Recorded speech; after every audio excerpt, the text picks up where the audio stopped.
Everyone in the gloomy coastal town of Blackwood Point knew that Silas Vance wanted to be left alone to rot. He was a man carved from the same jagged granite as the cliffs his cabin stood upon. At 68 years old, Silas was a relic of a bygone era, a retired deep-sea welder whose body was a map of scars and burns.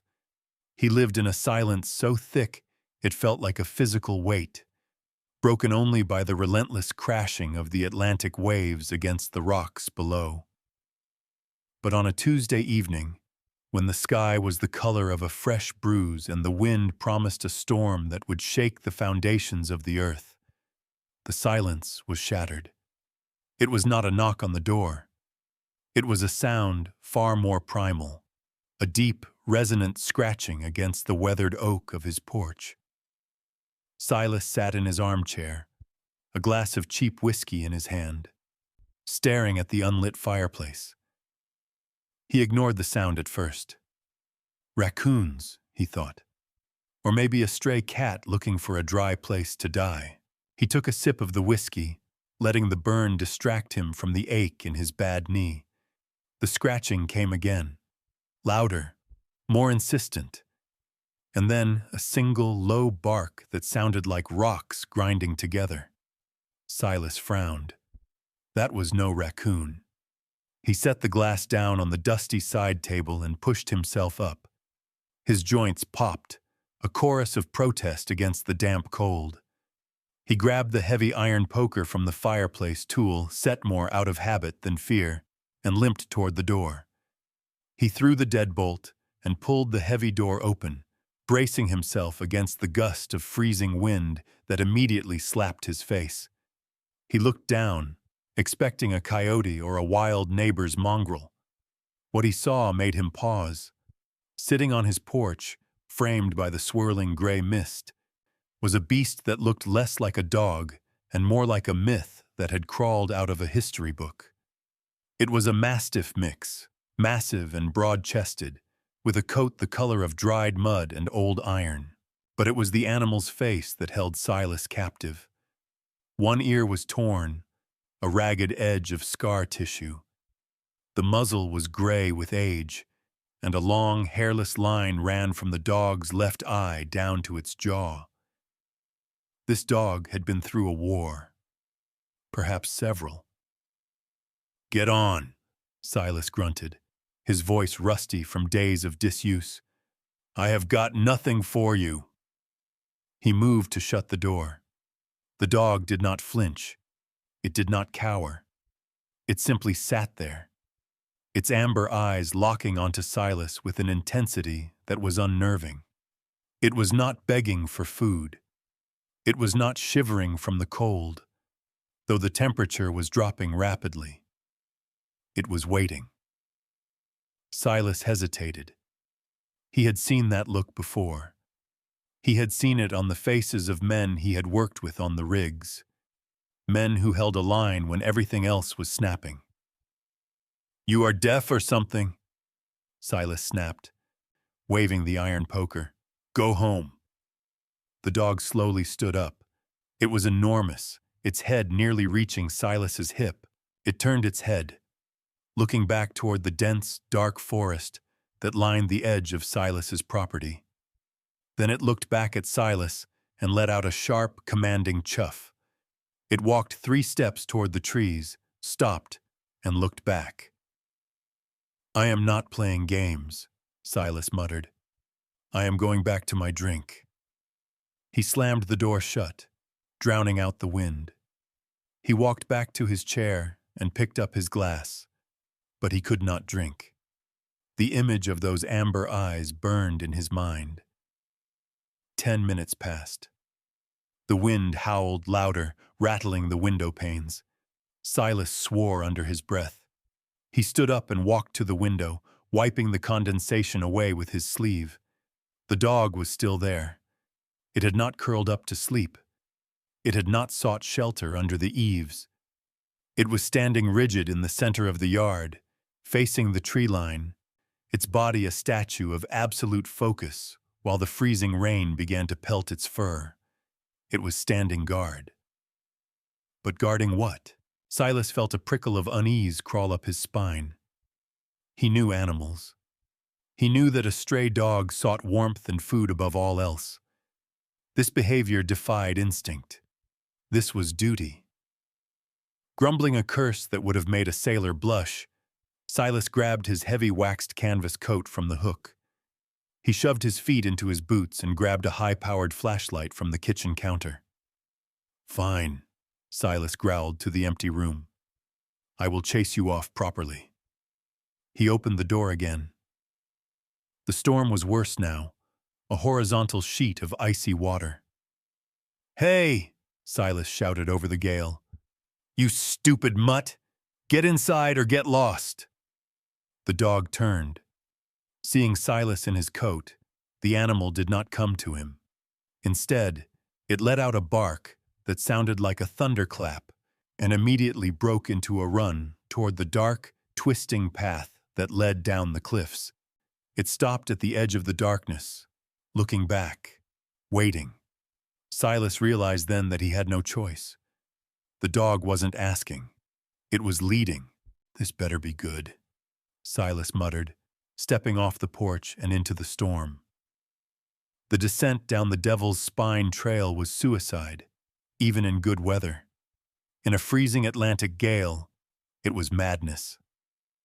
Silas Vance's flashlight beam cut a frantic, shaking cone through the darkness.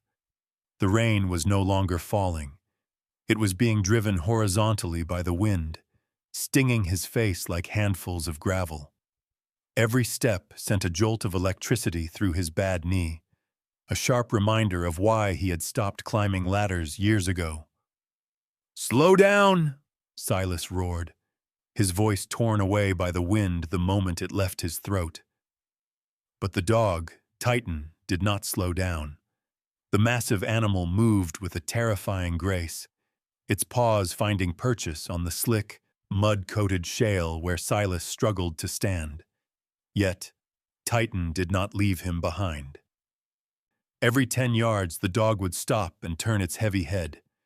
The amber eyes would catch the flashlight beam, glowing like two burning coals in the void.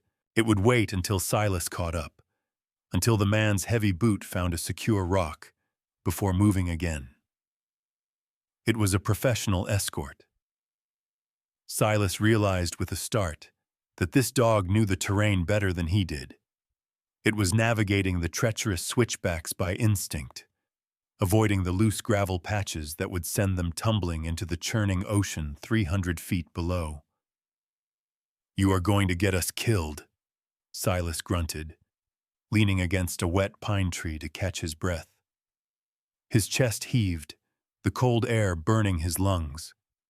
"There is nothing down here but driftwood and ghosts." Titan let out a sharp bark, then dipped his head low and grabbed the cuff of Silas's heavy canvas pants. He tugged, not aggressively, but with an urgent, undeniable weight. "Move." Silas wiped the water from his eyes. All right. Damn you." They reached the bottom of the cliffs, where the rocky beach met the dense, tangled undergrowth of the ravine. The roar of the ocean was deafening here, a constant thunder that shook the ground. Titan broke into a trot. He headed straight for a dense thicket of blackberry brambles and twisted driftwood that had piled up against a limestone outcrop. The dog stopped at the edge of the thicket and looked back at Silas. He whined, a high-pitched sound that seemed impossible coming from such a massive chest. Silas limped forward, aiming the flashlight where the dog was staring. At first, he saw nothing but wet leaves and shadows. Then, the light caught a reflection. Not the dull shine of wet wood, but the sharp, synthetic gleam of chrome. Silas stepped closer, using his gloved hands to tear aside the thorny vines. His heart hammered against his ribs. Buried deep in the brush, invisible from the road above and the beach below, was a motorcycle. It was an old vintage cruiser, twisted and mangled, lying on its side like a slain beast. The metal was cold, but the engine block was not covered in rust. This had happened recently. "Oh, hell," Silas whispered. He swept the light further to the right. Lying in the mud, half covered by a torn tarp that Titan must have dragged over him, was a man. He was young, maybe in his 30s, wearing a leather riding jacket that was shredded along the left arm. His face was pale, turning a terrifying shade of blue-gray in the harsh LED light. His legs were pinned beneath the heavy frame of the bike. Silas dropped to his knees, ignoring the pain. He reached out and pressed 2 fingers against the man's neck. The skin was ice cold. Silas held his breath, waiting. Thump. A pause that felt like an eternity. Thump. It was faint, thready, and dangerously slow, but it was there. Titan moved in immediately. The great dog didn't bark now. He lowered his body and pressed his massive chest against the unconscious man's torso, curling around his head to shield him from the wind. Silas looked at the scene. The tarp, the way the leaves had been cleared from the man's face.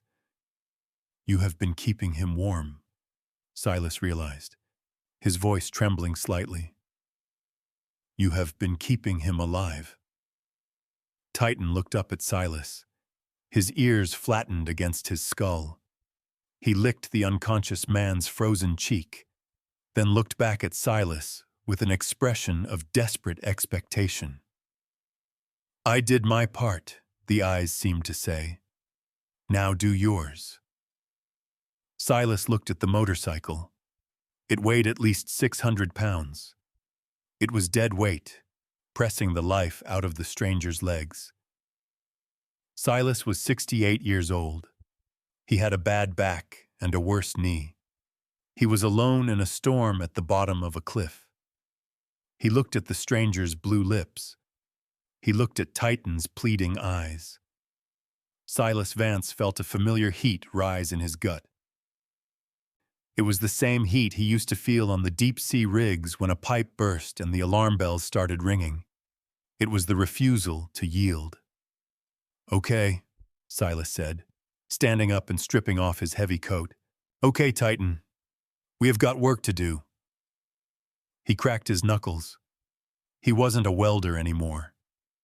Tonight, he had to be a crane. Silas Vance wiped the freezing rain from his eyes and assessed the physics of the disaster. The motorcycle was a dead weight of chrome and steel, burying the stranger's legs into the mud. If Silas tried to lift it with his back, he would cripple himself before the tires even left the ground. He needed an equalizer. He scanned the debris on the beach, his flashlight beams swinging wildly. 10 yards away, half buried in the sand, was a piece of waterlogged driftwood, a thick, sturdy branch of bleached oak. "Guard him," Silas ordered. Titan didn't need to be told. The dog lowered his heavy chin onto the stranger's chest, his body acting as a living blanket, transferring his heat to the dying man. Silas grabbed the driftwood. It was heavy, soaked with salt water, but solid. He dragged it over to the bike, his boots slipping in the sludge. He jammed the end of the wood under the motorcycle's frame, right beneath the engine block. Then, he found a large, flat rock to act as the fulcrum. He was building a seesaw. It was the same principle he had used to move steel beams on the ocean floor. "Listen to me," Silas rasped, looking at the dog. "When this bike moves, you pull him. You understand? You pull." Titan's ears pricked up. The dog shifted his grip, his jaws gently clamping onto the collar of the stranger's leather jacket. He braced his paws in the mud. He understood. Silas took a deep breath, filling his lungs with the icy air. He gripped the end of the driftwood lever. 1, 2, heave. Silas threw his entire weight onto the wood. The oak groaned under the pressure. For a second, nothing happened. The bike remained stubborn, fused to the earth by gravity and mud. Silas roared, a primal sound of effort that tore at his throat. He felt the muscles in his bad knee screaming, felt the tendons in his shoulders stretching to their limit. Creak. The motorcycle shifted. The tires sucked against the mud, releasing their hold with a wet squelch. The frame rose 1 inch, 3 inches, 6. "Now, Titan, pull!" Silas shouted through gritted teeth. The dog surged backward. His massive neck muscles bunched and coiled as he hauled the unconscious man. The stranger's body slid through the slick mud, dead weight moving inches at a time. Silas's vision began to spot with black dots. His arms were trembling violently. The lever was slipping. "Move! Move!" Titan gave one final, powerful yank. The stranger's boots cleared the crushing weight of the engine block, just as the driftwood snapped with a sound like a gunshot. The motorcycle crashed back down, splashing mud into Silas's face. Silas collapsed backward, gasping for air, his heart hammering a frantic rhythm against his ribs. He lay there in the freezing rain for a moment, staring up at the chaotic, dark sky. A wet nose nudged his cheek. Silas opened his eyes. Titan was standing over him, whining softly. The dog checked Silas, then immediately trotted back to the stranger, licking the man's face, checking for life. "I am alive," Silas groaned, rolling onto his side. "Barely." He crawled over to the stranger. The man's legs were a mess, twisted and bruised, but not severed. The leather pants had protected him from the worst of the abrasion, but the crush injury would be bad. "We can't stay here," Silas whispered. "The tide is coming in." He looked at the cliff trail. Carrying a 180-pound man up that goat path was impossible. But Silas remembered the old winch system his father had built 50 years ago to haul fishing nets up the cliff face. The rusted cable basket was still parked on the lower platform, about 50 yards down the beach. It was a gamble. The cables hadn't been greased in a decade. "Grab his arm," Silas commanded the dog. Together, man and beast worked in a grueling tandem. They dragged the stranger onto the torn tarp. Silas took the front corners. Titan took the side, gripping the fabric in his teeth. They moved like a plow through the storm. Every step was a battle against the wind. It took them 20 minutes to cover 50 yards. When they reached the rusted iron cage of the lift, Silas shoved the stranger inside. He climbed in next to him, terrified the ancient cable would snap under the weight. Titan jumped in last, curling instantly around the stranger's legs. Silas hit the green button on the control box. Nothing happened. "Come on," Silas pleaded, slamming his fist against the box. "Don't you die on me now." He hit it again. A spark flew. The motor coughed, whined, and then, with a screeching protest of metal on metal, the cage jerked upward. They rose slowly into the darkness, swaying violently in the wind. Below them, the Atlantic Ocean raged, hungry and denied. When the cage finally locked into the dock at the top of the cliff, Silas felt tears of relief freeze on his cheeks. They were 10 yards from his front door. He dragged the stranger into the cabin and kicked the door shut, sealing out the roar of the storm. The silence of the room was deafening. Silas collapsed onto the floorboards next to the stranger. The cabin was cold, the fire long dead, but they were out of the wind. Titan didn't rest. The dog immediately began licking the water off the stranger's face, his tail giving a slow, rhythmic thump against the floor. Silas forced himself up. He needed dry blankets. He needed whiskey for himself and medical supplies. He knelt down to cut the stranger's soaked jacket off. As he peeled back the layers of leather and flannel, a small metal object fell from the stranger's inner pocket and clattered onto the floor. Silas picked it up. It was a dog tag. Not military. It was a simple, engraved brass tag, the kind you put on a collar. Silas read the inscription in the dim light of the hallway. Ranger. If found, please help him find his way home. Silas looked at the massive dog. Your name isn't Titan, Silas whispered. It's Ranger.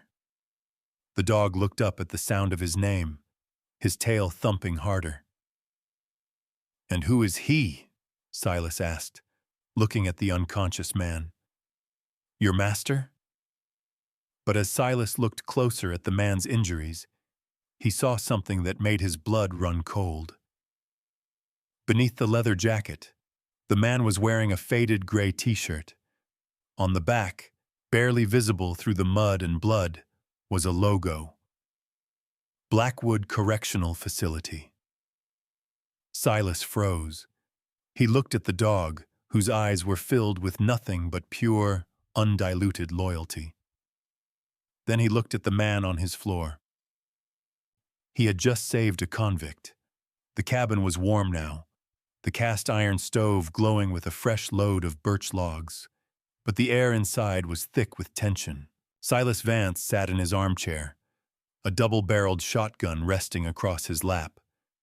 He wasn't aiming it, but his finger hovered near the trigger guard.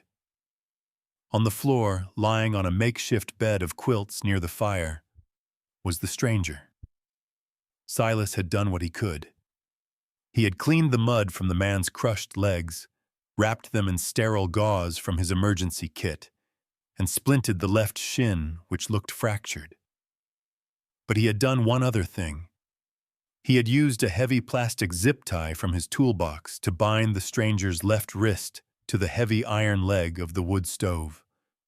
It was a cruel precaution, but Silas lived alone miles from civilization. A man wearing a prison-issue shirt, crashing a stolen motorcycle in a storm, was not a guest. He was a threat. You are a fool, Silas, he muttered to himself, swirling the whiskey in his glass. You invited the devil into the parlor. Ranger, the massive dog, did not share Silas's suspicion.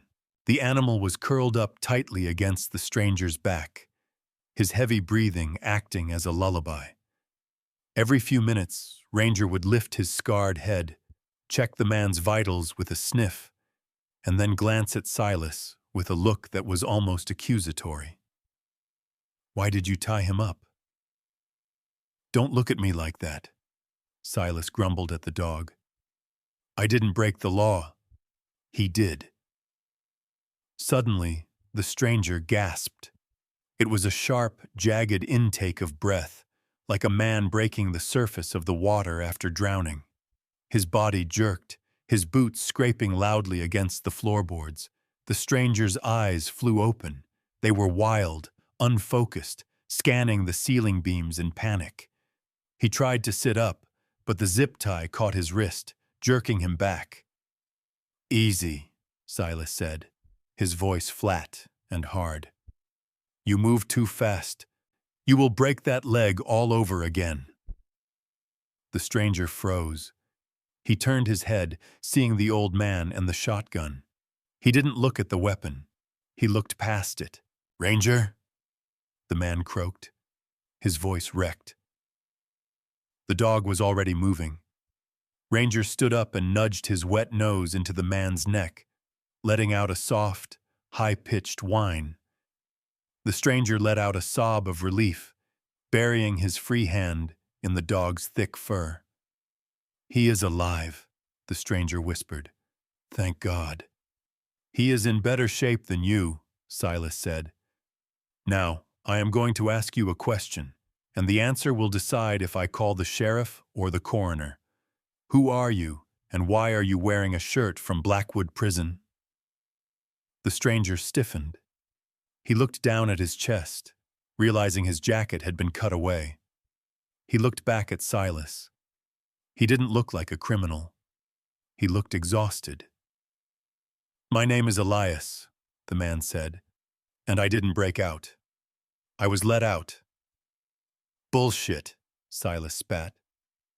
"They don't let inmates out on motorcycles in the middle of a hurricane." "I am not an inmate," Elias said, his voice gaining a desperate strength. I was, the canine trainer. I ran the rehabilitation program." Silas raised an eyebrow. "So you are a guard?" "No, civil contractor," Elias replied. He nodded toward the dog. "Ranger was the star of the program. He spent 8 years sniffing out contraband. He served his time. He was a good soldier." "So why are you running?" Silas asked. Elias closed his eyes, his hand gripping Ranger's fur so tight, his knuckles turned white. "Because of the budget cuts," Elias said quietly. "New warden came in last week. He looked at the ledger. He saw an old dog with arthritis and bad teeth. He saw a medical bill." Silas felt a cold stone settle in his stomach. He knew where this was going. He had seen it on the oil rigs. When a machine got too old, you didn't fix it. You scrapped it. "He ordered Ranger to be put down," Elias whispered. "Scheduled it for this morning. Said he was surplus equipment." Elias opened his eyes, and they were burning with a fierce, protective fire. "I couldn't let them kill him for getting old, sir. So I took the bike, I took the dog, and I ran." Silas looked at the man. He looked at the zip tie binding his wrist. Then he looked at Ranger. The dog was watching Silas, his amber eyes soft, pleading. "He saved me," the eyes said. "Just like you saved him." Silas slowly lowered the shotgun. He remembered being forced into retirement. He remembered the company telling him his back was too weak, that he was a liability. He remembered how it felt to be discarded. "The warden will come looking," Silas said. "Let him come," Elias replied. "I am not going back without him." Silas stood up. He walked over to the stove. He didn't reach for the phone. He reached for his pocket knife. "Hold still," Silas grunted. "Let's get that tie off you. You can't drink whiskey with one hand." The storm broke just before dawn, leaving the world suspended in a bruised purple silence. Inside the cabin, the mood was somber. Elias was sitting up, his shattered leg elevated on a stack of old diving magazines. His face was gray, the adrenaline of the escape having long since faded, replaced by the crushing weight of pain and consequence. Ranger lay across the threshold of the kitchen, his chin resting on his paws. Even in sleep, the old dog positioned himself between the door and his master. Silas stood by the window, peering through the slats of the blinds. The morning light revealed the wreckage at the bottom of the cliff. The tide had come in and gone out, but it hadn't washed away the chrome skeleton of the motorcycle. It gleamed in the sunlight like a beacon. "They will see it," Silas said, his voice low. "If the Coast Guard runs a chopper or a patrol boat passes by, that bike is a neon sign pointing right at my front door." Elias rubbed his face with his hands. "I didn't think I would make it this far. I just wanted to get him to the state line. I have a cousin in Canada." "Canada is 400 miles away," Silas grunted. "You won't make it 400 yards on that leg." He turned away from the window and poured 2 mugs of black coffee. He handed one to Elias. "You are a felon now, son. Grand theft auto, fleeing and eluding, harboring state property." "He is not property," Elias snapped, looking at the sleeping dog. "He is a partner. He found drugs in the prison laundry that would have started a gang war. He tracked down an escaped inmate in a blizzard 3 years ago. He gave them everything. And for his retirement? A lethal injection because the budget was tight." Silas took a sip of his coffee.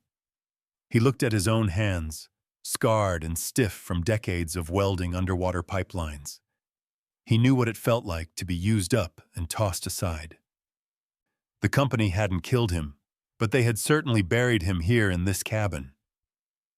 "I believe you," Silas said, "but the law won't care about sentiment."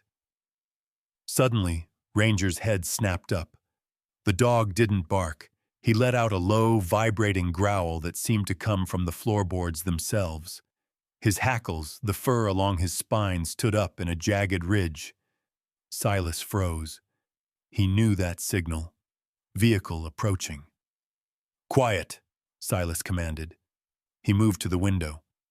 A black SUV with the golden star of the county sheriff's department was crunching slowly up the gravel driveway.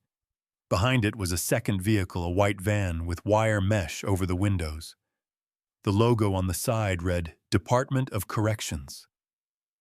"They are here," Silas whispered. Elias's eyes went wide.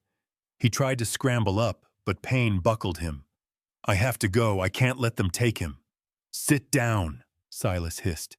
"You can't run. You can't fight. If they come in here, it is over." "So what do we do?"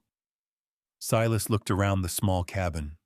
There was no attic, no basement, just a bedroom, a main room, and the root cellar out back which was visible from the driveway. Then, his eyes landed on the floor rug in the center of the living room. Beneath it was the hatch to the old maintenance crawl space, a narrow, damp void where the plumbing pipes ran. It was tight, dirty, and smelled of rot, but it was invisible. "Under the floor," Silas ordered, kicking the rug aside and pulling up the heavy iron ring of the trap door. "Now!" "My leg," Elias winced. "Drag it," Silas said mercilessly. "Or lose the dog. Your choice." Elias grit his teeth. He grabbed Ranger's collar. "Come on, boy. Come on!" Man and dog slid into the darkness of the hole. It was a tight squeeze. Ranger didn't hesitate. He seemed to understand the game. He curled up tight against Elias in the gloom. Silas slammed the trapdoor shut and kicked the rug back over it. He grabbed the coffee mugs, tossing the dregs into the sink and washing Elias's cup rapidly to hide the evidence of a guest. He had just sat down in his armchair and opened a book when the heavy pounding started on the door. Bang, bang, bang. "Silas Vance. It is Sheriff Miller. Open up." Silas took a breath. He composed his face into the mask of the grumpy, solitary hermit everyone knew him to be. He opened the door. Sheriff Miller stood there, looking tired and cold. Behind him, standing by the white van, was a man Silas didn't know. He wore a crisp suit that looked ridiculous in the mud, and his face was pinched and cruel. "Morning, Tom," Silas said to the sheriff, ignoring the suit. "Bit early for a social call." "We are not socializing, Silas," Miller said, stepping inside without asking. He scanned the room, his eyes sharp. "We are tracking a fugitive. Stole a bike. Stole a dog. We found tire tracks leading up your road." The man in the suit stepped forward. "I am Warden Halloway. That animal is dangerous state property. If you are hiding it, Mr. Vance, I will have you charged with aiding and abetting a federal fugitive." Silas didn't blink. He leaned against the door frame, blocking their view of the rug. "I heard the wind all night," Silas lied smoothly. "Didn't hear an engine. But if someone was stupid enough to ride in that storm, check the cliffs. The Devil's Spine usually eats tourists for breakfast." The warden narrowed his eyes. He took a step into the room, sniffing the air. "I smell fresh coffee," the warden said. "And I smell wet dog." Silas's heart hammered against his ribs, but his face remained stone. "I have a coonhound," Silas said. "He smells like a swamp when it rains. He is out back chasing rabbits." The warden stared at him. Then, very slowly, he looked down at the floorboards. Right at the edge of the rug, a single drop of fresh, bright red blood had seeped through from Elias's leg, staining the wood. The room went so quiet that Silas could hear the settling of the ash in the stove. Warden Halloway stared at the crimson drop on the floorboards, his eyes narrowing into slits. He raised a finger, pointing a manicured nail at the spot. "That," the warden said softly, "is fresh." Silas didn't look at the floor. He didn't look at the rug that hid two beating hearts beneath the oak planks. He kept his eyes locked on Halloway's face, his expression bored, almost annoyed. "It is," Silas agreed. "From your coonhound?" Halloway sneered.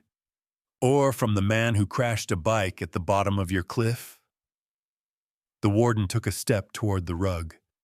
His shoe was inches from the hidden trapdoor. Silas didn't shout. He didn't raise the shotgun. He simply reached into the pocket of his heavy canvas pants, where his hand had been resting on his folded pocket knife, the blade he had used to cut Elias free moments ago. With a brutal, silent jerk of his wrist inside the pocket, Silas drove the blade into the fleshy pad of his own thumb. The pain was sharp and white-hot, but Silas Vance had welded steel pipes 300 feet underwater. He knew how to ignore pain. He pulled his hand out of his pocket. Blood welled up instantly, thick and dark, dripping from his thumb onto the floor, landing right next to the other spot. "Damn blood thinners," Silas grumbled, holding his hand up for the sheriff to see. "Doctor says I bleed if the wind hits me too hard. Cut myself on a rusty hinge trying to get the shutters closed last night. Can't get it to stop." He grabbed a rag from the table and wrapped it tightly around his thumb, the white cloth turning red in seconds. The warden stopped. He looked at Silas's bleeding hand, then back at the floor. The logic held. An old man, a storm, a clumsy accident. But Halloway wasn't satisfied. He looked hungry. "I still want to check the house," Halloway said, moving to step onto the rug. Silas shifted his weight. He didn't block the path physically, but he tightened his grip on the rag. "You have a warrant, Mr. Halloway?" Silas asked, his voice dropping an octave. "Because in this county, Sheriff Miller knows that you don't walk into a man's home and start tearing up his floorboards without a judge's signature. Not unless you want to explain to the state why you harassed a retired veteran." He turned his gaze to the sheriff. "Tom," Silas said, addressing Miller directly, "you know me. You know I don't like visitors, and you know I don't lie. Now, are you going to let this suit tear apart my cabin because he lost a dog? Or are you going to get him off my property?" Sheriff Miller looked uncomfortable. He looked at the shotgun leaning against the wall. He looked at Silas's bloody hand. He looked at the arrogant set of the warden's shoulders. Miller sighed. He hated the warden more than he suspected Silas. "He is right, Halloway," Miller said, putting a hand on the warden's shoulder. "We don't have a warrant, and if the bike is at the bottom of the cliff, the tide has likely taken the body by now. No one survives the devil's spine." The warden shrugged Miller's hand off. He glared at Silas, a look of pure, impotent venom. "Fine," Halloway spat. "But I am leaving a deputy at the end of your driveway. If I see so much as a shadow move on this property, I will be back with a SWAT team." "You do that," Silas said. "Just tell him to bring a coat. It gets cold at night." The warden stormed out, his expensive shoes squelching in the mud. Miller lingered for a second. He looked at Silas, his eyes lingering on the rug for a fraction of a second too long. "Get that hand looked at, Silas," Miller said quietly. "Infection kills faster than the cold." Then he turned and closed the door. Silas didn't move. He waited until he heard the engines start. He waited until the crunch of gravel faded down the long driveway. Only then did he exhale. He limped to the rug and kicked it aside. He threw the trapdoor open. Elias stared up at him from the darkness, his face pale as a sheet. Ranger was pressed against him, trembling. "Coast is clear," Silas whispered. Elias hauled himself up, Ranger pushing from below to help him. The young man looked at Silas's hand, still wrapped in the bloody rag. "You cut yourself," Elias said, realizing what had happened. "You bled for us." Silas unwrapped the rag and looked at the deep gash in his thumb.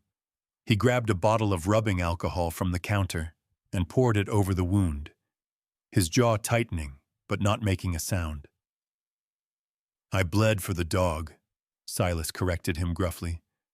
"Don't get a big head." He walked to the window and peered out. Through the trees, he could see the glint of a windshield at the end of his lane. The deputy was there, watching. "We are trapped," Elias said, sinking into a chair.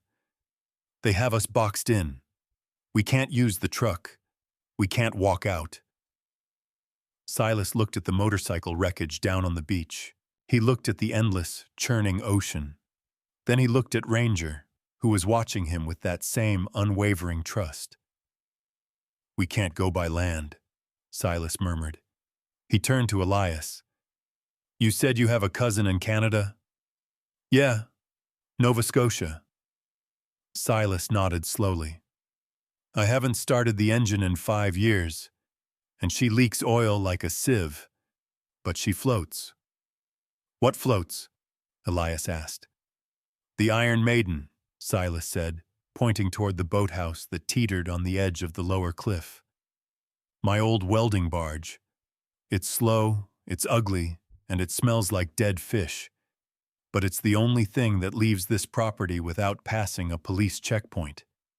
He looked at Ranger. "You like the water, boy?" Ranger barked once, loud and clear. "Good," Silas said, "because we leave at high tide."